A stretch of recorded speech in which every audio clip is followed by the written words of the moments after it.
Stephanie Valkanas, everybody. Come on.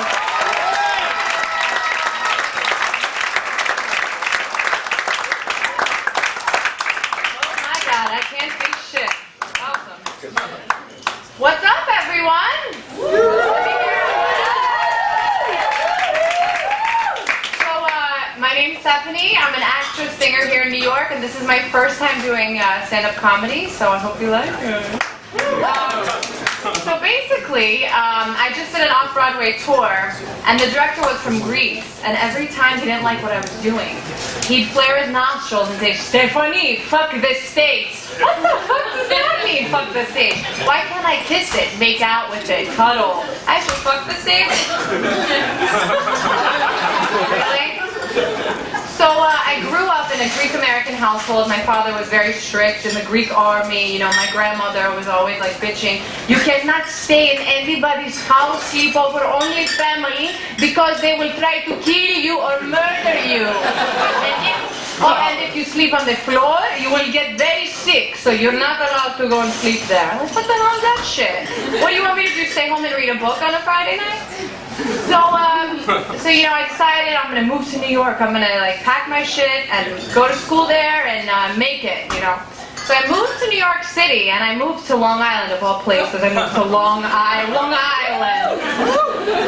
Everywhere I go out on the weekends to bars, clubs, whatnot. The guys have their hair gelled like Sonic the Hedgehog. Armani exchange shoulders everywhere you go. You go to touch the guy's head if you're making out, you get your finger pricked. All the girls in these like same uniform Juicy Couture outfits, like, "Hi, where are you from? You're not from Long Island? Oh, alright, well I gotta go to Roosevelt Field or something later." So Long Island. Then of all places, I decided to move to Brooklyn, which was 10 times worse. If you've ever seen a Guido, I live in Bay Ridge, right near Bensonhurst. So I moved to Brooklyn, and my first job there, you know, as odd job, being an actress, you know, we have all these crazy jobs, and lots of stories about that, was working in a chiropractic office, right? And I had this crazy patient. Her name's Svetlana. She's from Russia.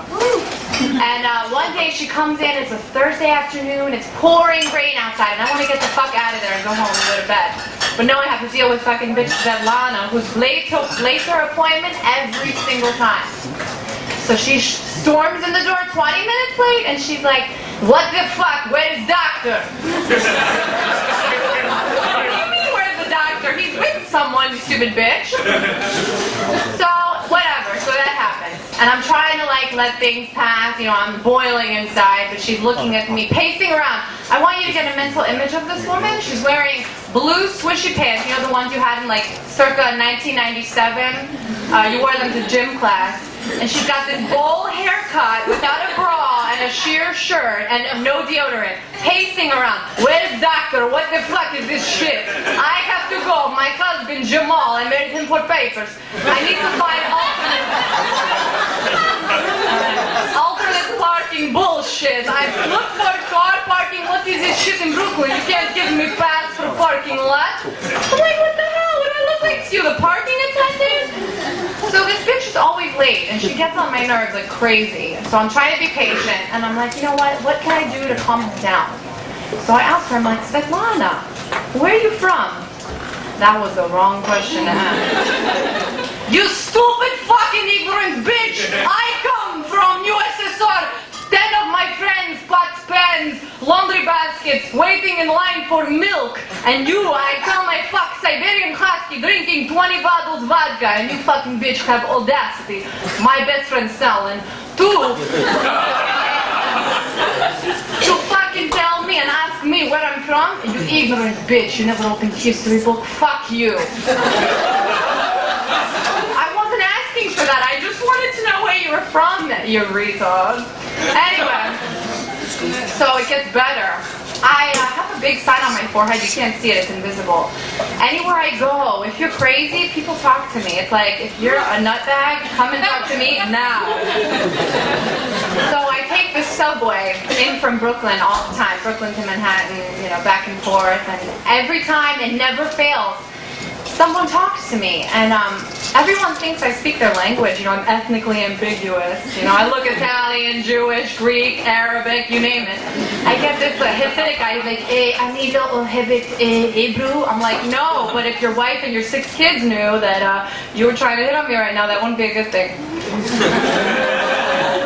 So then I get this fucking weirdo, 75-year-old Hispanic mechanic, okay? Fucking yelling at me at 11:30 at night on my way home from rehearsal, swinging around a wet washcloth with grease all over his hands. And he's like, oh yeah, ¿cómo estás, mi amor? Bonita, claro, claro, sí, sí, no, no, oh, hola, amigo, este es Victoria Stephanie. What the fuck? Why do these people talk to me? I don't understand. Do I look like friendly or something? Like, do I look like I want to be your friend? No, I don't want to have anything to do with you. Leave me the hell alone.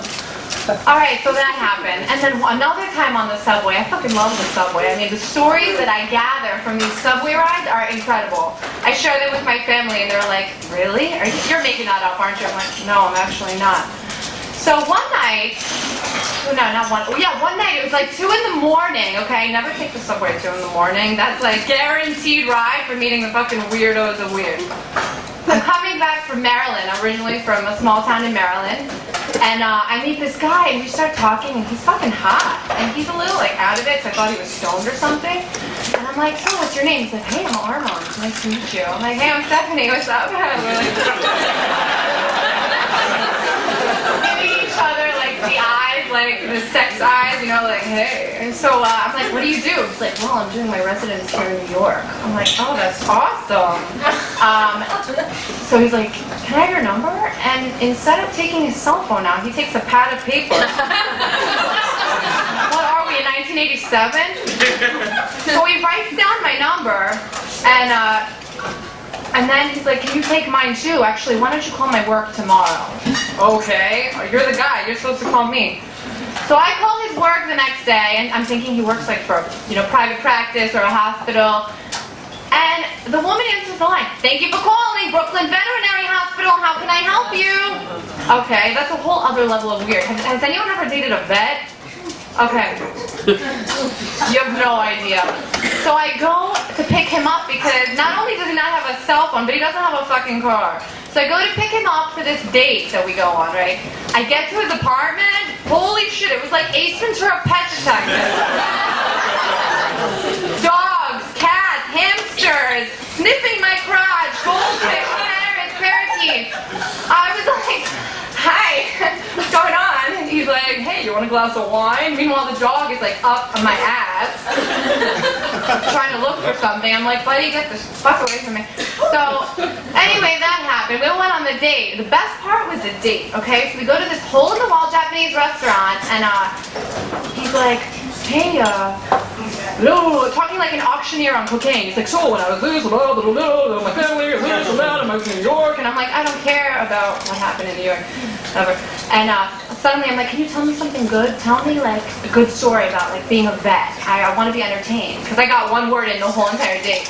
And he goes, well, actually, last week I was performing a procedure on a pony, and suddenly I was giving it a tranquilizer, and it all of a sudden went, no! In the middle of the restaurant! Everyone was like, terrible. So, my last story here about people that I meet on the subway. I meet this fucking woman, and she's like, hey, doll, God bless your little heart, I'm lost right now. I'm trying to find my son's apartment in Astoria. You mind helping me? And I'm like, sure, not a problem. She's like, oh, I'm Katie Jo. It's so nice to meet you, dollface. I'm like, nice to meet you too.